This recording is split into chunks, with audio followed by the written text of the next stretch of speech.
Good morning students. Welcome to the YouTube channel of Heritage Public School. And बच्चों, this is my third part of the geography video for class 7th. So we were in chapter 1 environment. So I have told you in my last video about environment and the components of environment. मैंने आपको बताया था components क्या हैं environment, तीन हिस्से, तीन parts क्या हैं, natural environment, human environment and human made environment. ये मैंने आपको बताया था लास्ट वीडियो में. आपको याद हो गई इनटू इट इन डिटेल. हम थोड़ा सा उसमें डिटेल में जाएंगे जो उसके कंपोनेंट्स पढ़े थे. सो चलिए बेटा, let's start our video. So the first environment. Okay, पहले बेटा एनवायरनमेंट, नेचुरल एनवायरनमेंट को जानने से पहले हम जरा कुछ चीज़ें और भी जान लेते हैं जो थोड़ा सा आपके नॉलेज के लिए हैं. अब यहाँ पर देखिए, एनवायरनमेंट, एनवायरनमेंट वर्ड का ओरिजिन कहाँ से है? Environment is a French word, environner. Okay, environment का जो है ओरिजिन हुआ है एक फ्रेंच वर्ड एनवायरनर से, जिसका की मीनिंग है neighbourhood. Sorry, neighbourhood. Neighbourhood means तो आपको पता ही है, आस पड़ोस, हमारा आसपास का जो है. तो उस वर्ड से इसका जो है एनवायरनमेंट वर्ड का ओरिजिन इंग्लिश में हुआ है. ओके ओके, चलिए अब हम आगे बढ़ते हैं. नेचुरल एनवायरनमेंट, ठीक है. तीन कंपोनेंट्स में से सबसे पहला जो हमारा है, सबसे मोस्ट इम्पॉर्टेंट भी है, वो है आपका नेचुरल एनवायरनमेंट. क्योंकि नेचर जो है हमारे आसपास जो है वो हमारी लाइफ को बहुत इफ़ेक्ट करती है. ठीक है, वो हमारे वातावरण को बहुत इफ़ेक्ट करती है. इसमें क्या क्या है?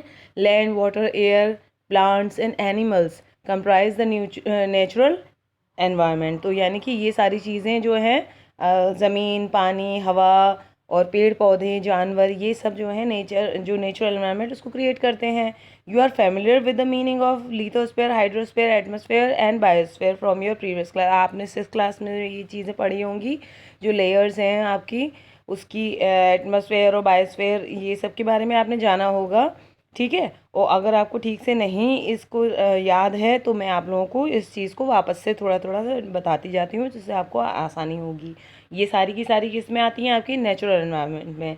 चलिए, ये यहाँ पर एक बहुत प्यारा सा डायग्राम दिया हुआ है, जिसमें आपको सारा अच्छे तरीके से विद पिक्चर्स बताया गया है कि क्या, कौन सी लेयर जो है वो कौन सी क्या कहला रही है, एटमॉस्फेयर कौन सी है, बायोस्फेयर, हाइड्रोस्फेयर, लिथोस्फेयर, सब हम, लेकिन उसका डिटेलिंग भी हम पढ़ते रहते हैं. ठीक है, फर्स्ट वन हम लिथोस्फेयर से चलते हैं, सबसे नीचे से. ठीक है, lithosphere. Lithosphere is a solid crust और the hard top layer of the earth. ये अर्थ की सबसे हार्ड और पहली लेयर है, टॉप लेयर. ओके, हार्ड होती है ये. It is made of rocks and minerals covered by the thin layer of soil. ये पतली मिट्टी की परत से बनी हुई और मिनरल्स और रॉक्स यानी कि चट्टानों और खनिजों से बनी हुई होती है. अच्छा, इसका क्या है कि इरेगुलर सरफेस होती है. वेरियस लैंडफॉर्म्स जैसे माउंटेन्स हैं, प्लेटू है, प्लेन्स, वैलीज, इन सब में इसका जो है वो बदलता रहता है. ये नहीं कि सब जगह एक सी होती है, ऐसा नहीं है. तो आप कॉमन सेंस से आपको सोचिए, मिट्टी, ज़मीन, भूमि जो है वो हर जगह एक सी नहीं है. आपको इतना तो आप बच्चे 7th क्लास स्टैंडर्ड में आते आते बच्चे जान जाते हैं, क्योंकि कहीं भी आपको इवन नहीं दिखाई देगी ये लिथोस्फेयर की लेयर जो है. चलिए, lithosphere is a domain that provide us. अच्छा, इसका क्या है?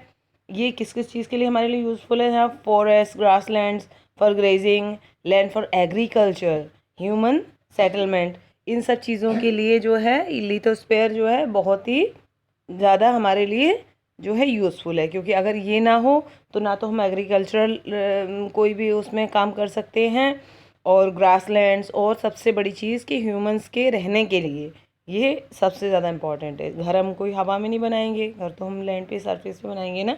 It is also source of mineral wealth, और मिनरल वेल्थ की तो ये सोर्स है ही है. वो कैसे? आपको पता है, माइंस वगैरह जो खोदी जाती हैं, जिनसे नीचे से मिनरल्स निकलता है ज़मीन के अंदर से, तो अंडरग्राउंड जो जाने का प्रोसेस जो सारा इसी वाली लेयर से होता है. तो मिनरल्स, वहीं से हम लोगों को मिनरल मिलते हैं. ओके, चलिए, the domain of water is referred. अच्छा, अब आते हैं नेक्स्ट, हम लिथोस्फेयर हो गया, नेक्स्ट है हमारी हाइड्रोस्फेयर. हाइड्रोस्फेयर, हाइड्रो वर्ड से आप इस चीज़ को लगा लीजिए. हाइड्रो वर्ड मीन्स होता है वाटर रिलेटेड चीज़ें जो भी हैं. सो यहाँ पर हम बात कर रहे हैं हाइड्रोस्फेयर की. तो it comprises various sources of water. जितने भी सोर्सेज ऑफ वाटर हैं आपके पृथ्वी पर मिलते हैं, वो सारे के सारे इसी लेयर में बने हुए होते हैं, वो इससे जुड़े हुए हैं. ठीक है, different type of water bodies like rivers, lake, seas, oceans, okay, ponds, ये सारे के सारे क्या हैं, और ये बेहद ज़रूरी हैं लिविंग ऑर्गेनिज्म के लिए, ये भी आपको पता है। As I told you at the starting of my chapter, मैंने तभी भी आपको बोला था ना, और बोलने की बात ही नहीं है, नेचुरल है, आप सभी जानते हैं। ठीक है, चलिए आगे बढ़ते हैं। द एटमोसफेयर, अब एटमोसफेयर पे आ गए हम। ठीक है, हमने क्या क्या पढ़ा, पहले हमने लिथोस्फेयर पढ़ा, फिर हमने हाइड्रोस्फेयर को जाना। Now we are at atmosphere. Atmosphere is the thin layer of air. अब ये किसकी लेयर है, वो थी पानी की लेयर, उससे पहले थी सॉइल की लेयर, अब ये लेयर है आपकी एयर की layer. Okay, the gravitational force of the earth holds the atmosphere around it. जो पृथ्वी का ग्रेविटेशनल फोर्स है वो उसको होल्ड करके रखता है, कहाँ पर, अर्थ के चारों ओर। एटमॉस्फेयर हर तरफ है ना, चारों ओर, कोई ये हवा एक जगह नहीं रुकी हुई है, बल्कि आउटर स्पेस की तरफ है। It protects us from the harmful rays and scorching heat of the sun. सबसे ज़्यादा इम्पॉर्टेंट इसका रोल क्या है, इसका रोल सबसे इम्पॉर्टेंट ये है कि ये हमें पृथ्वी की तरफ आने वाली, हम ह्यूमंस के, हम लोगों की तरफ आने वाली हार्मफुल रेज, यानी कि घातक किरणें जो आती हैं, अल्ट्रावायलेट जो आपकी वो आती हैं किरणें, वो रेज, उनसे हमें बचाता है। एटमॉस्फेयर की लेयर जो वो बचाती है हमें, और जो एक्सट्रीम हीट है सन की, उसको भी आने से रोकती है, वरना अदरवाइज हम तो सब बेकरी में जैसे टोस्ट भूनते हैं वैसे हम भून जाएंगे। So that's why this is also very important for us. It consist of a number of gases. अच्छा, ये किससे बनी है, ये बनी है गैसेस की। एयर क्या है, एयर में सारी की सारी गैसेस हैं, सब अपने अपने एक अमाउंट में, एक पर्टिकुलर अमाउंट में गैसेस जो है वो मिक्स हैं इसमें। तो और डस्ट भी है, वाटर वेपर्स भी है, या आप लोगों ने बहुत छोटी क्लासेस में भी पढ़ा होगा ये सारी चीज़ें, तो कि जो भी एयर हमारे आसपास है वो केवल एयर नहीं, केवल ऑक्सीजन नहीं है वो, उसमें बहुत सारी गैसेस हैं। ठीक है, वाटर वेपर्स भी हैं, डस्ट भी है, धूल मिट्टी के कण सब कुछ होते हैं। तो ये होल सोल ये जो है पूरा ये क्रिएट करता है एक एटमॉस्फेयर की layer. The changes in the atmosphere produce change in the weather and climate. ठीक है, तो जो एटमॉस्फेयर में चेंज आते हैं वही चेंज क्या हमें दिखाई देते हैं, वो चेंज बन के दिखते हैं हमें वेदर और क्लाइमेट के change. Plant and animal kingdom together make biosphere. अच्छा, अब हम आ गए बायोस्फेयर पे। ठीक है, एटमॉस्फेयर आपकी समझ में आ गया होगा। Now we are moving to biosphere. अच्छा, बायोस्फेयर किस तरह से बनता है, बायोस्फेयर जो है वो बन रहा है आपका एनिमल एंड प्लांट्स किंगडम से। ठीक है, यानी जितने भी पृथ्वी पर आपकी एनिमल्स हैं और तरह तरह के प्लांट्स हैं, वो सारे मिलकर एक बना रहे हैं बायोस्फेयर। और it is a narrow zone of the earth where land, water and air interact with each other to support life. जहाँ पर ये तीनों टाइप की लेयर जो बेहद इंपॉर्टेंट है आपकी, वो सारी मिल रही हैं, वहीं पर ये बायोस्फेयर क्रिएट हो रहा है। दैट मीन्स ऑटोमेटिक है कि इनके बिना हम नहीं जी सकते हैं, तो फिर प्लांट या एनिमल किंगडम किस तरह सर्वाइव करेगा। तो जहाँ पर ये सारी चीज़ें मिल रही हैं वहीं पर आपका बायोस्फेयर भी अपने आप क्रिएट हो रहा है, क्योंकि वहाँ पर उनको लाइफ सपोर्ट सिस्टम मिल रहा है। ठीक है, इतना समझ में आया बेटा आपको सारे कंपोनेंट्स। चलिए अब हम एक क्लियर करते हैं, व्हाट इज़ इकोसिस्टम। इकोसिस्टम का नाम बहुत सुना होगा आपने। अच्छा, थोड़ा सा यहाँ पे इन्होंने दिखाया, चलिए देख लेते हैं। It is a system formed by the interaction of all living organisms with each other and with the physical and chemical factors of the environment in which they live, all linked by transfer to energy and material।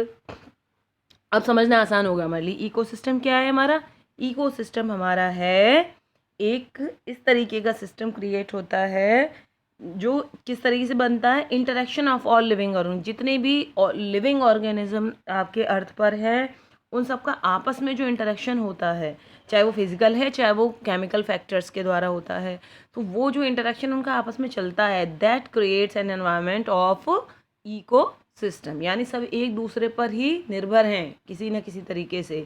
तो जब हम एक दूसरे पर निर्भर हैं तो हम एक दूसरे की इंटरेक्शन में आ रहे हैं, और जब इंटरेक्शन में आ रहे हैं तो जाहिर सी बात है हम कुछ ना कुछ नया प्रोड्यूस कर रहे हैं, या कुछ ना कुछ जो एक्शन चल रहा है वो सारा का सारा एक सिस्टम क्रिएट कर रहा है, और वो सिस्टम आपका है इको सिस्टम। अच्छा, इसमें यहाँ पर क्या, फिर वो जो एक स्टोरी सी चल रही थी ना स्टार्टिंग में बच्चों वाली, वो वाली चीज़ इसमें आगे इन्होंने बढ़ाई है।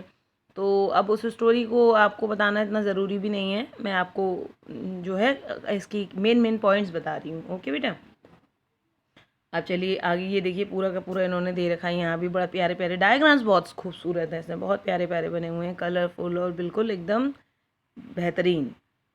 तो पॉन्ड इकोसिस्टम इसमें शो करा है, इसमें आपके जो इन्होंने डायग्राम दे रखा है।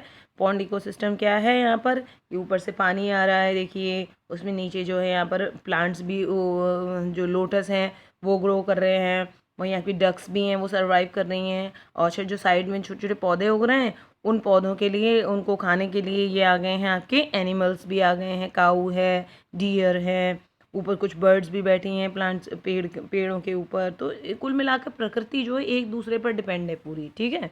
एक दूसरे से ये अपना पेट भर रहे हैं, उनसे कोई और पेट भर रहा है अपना, ये करके ये सिस्टम जो है जो चला ही आ रहा है, एक चेन, फूड चेन टाइप की बन जाती है, ठीक है।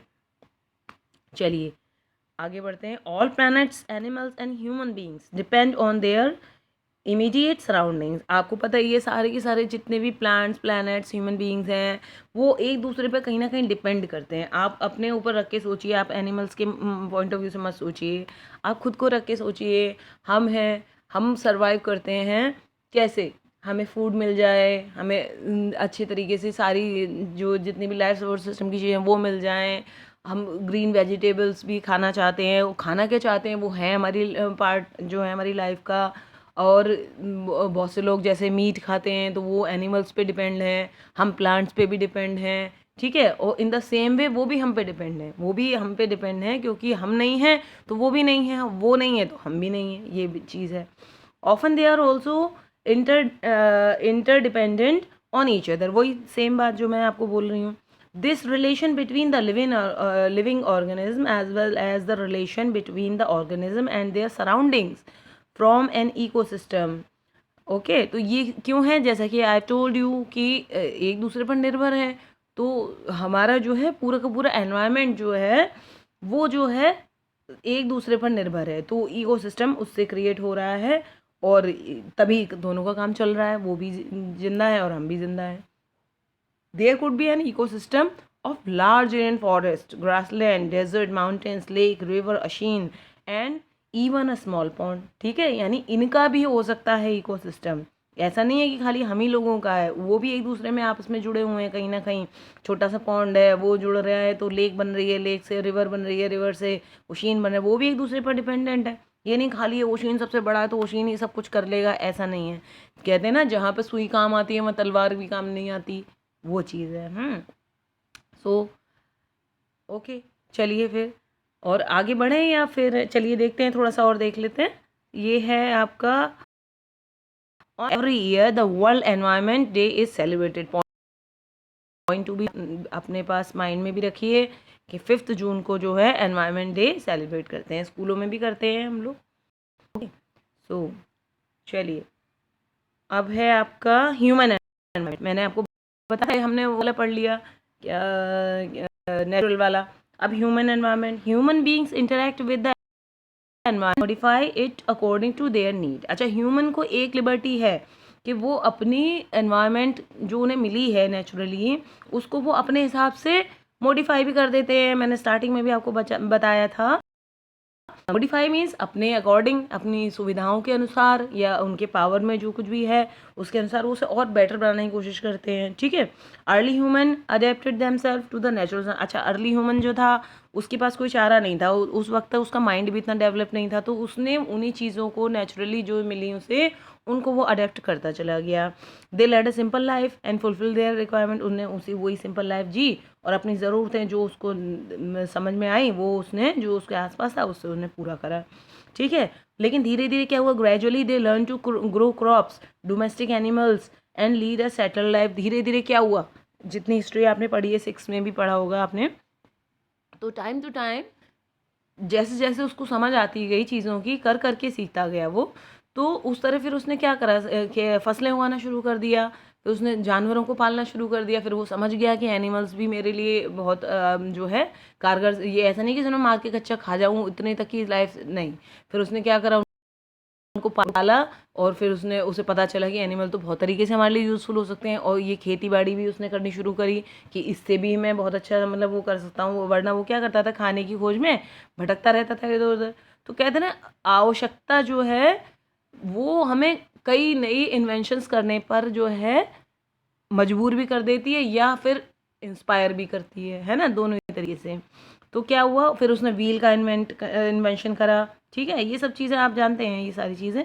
तो इस तरीके से करते करते उसने क्या, एक तरीके से उसने अपनी लाइफ को, अपने एनवायरनमेंट को मॉडिफाई करा और एक बेटर जो है लाइफ जो है उसने जीना शुरू करा, ठीक है। और अब क्या है कि आगे आगे बढ़कर जैसे अब हम यहाँ तक पहुँच गए, तो आज हम क्या करते हैं, इंडस्ट्रियल रेवोल्यूशन जो है इनेबल कर लिया हमने, लार्ज स्केल पर प्रोडक्शन करने लगे हैं चीज़ों की, ट्रांसपोर्टेशन जो है वो फास्ट हो गया है, इंफॉर्मेशन रेवोल्यूशन, यानी कि आपकी कम्युनिकेशन के जो साधन है, मोबाइल फ़ोन लो, लैपटॉप, ये वो सब चीज़ें क्या है, ये सब हमने आगे तरक्की ही तो की है ना। तो वो करते करते आज के आज हमारी लाइफ काफ़ी स्पीडी भी हो गई है और ईजियर भी हो गई है, ठीक है। अभी have you ever thought why you love eating a juicy watermelon in summer and hot roasted peanuts in winter?